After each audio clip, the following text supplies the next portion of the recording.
nepoznati pesnik, mesojeđe.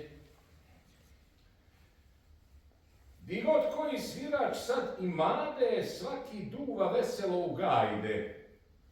Nakrivio glavu, podvikuje od radosti i on podskakuje, oko njega kolo se okreće, niko bolje tu ne želi sreće. Na sve strane čuje se muzika, igra, pesma i vesela vika. Pola sveta sada spava danju, a noć prati u samom igranju.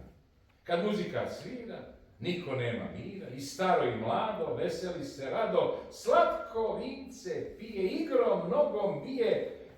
Stari se podmlade, ne znadu šta rade, pa i same slabe razigraju s babe. Pomisle na mladost i na staru radost i nijedna neće da se ne okreće.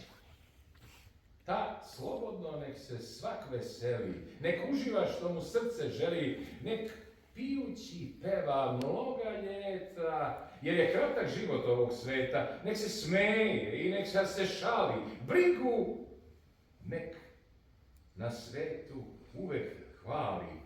Da Bog šalu nije ostavio, a lako je koji samo želi uzrok svagda naći da se veseli. Imendani i svatovi, krstno ime i balovi, ili prsten, ili cveće, ili pečat druge sreće, svaki ima dan rođenja, svaki ima dan krštenja, svaki svagda nešto nađe da provede život slađe. Koji čašu vina iz Negotina.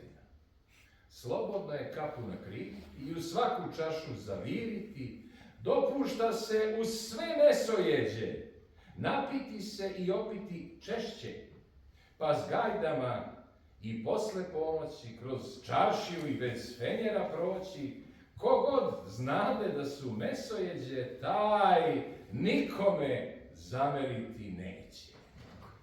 Šumandinče urednik je bio Ljubomir Nenadović u Zemunu 1853.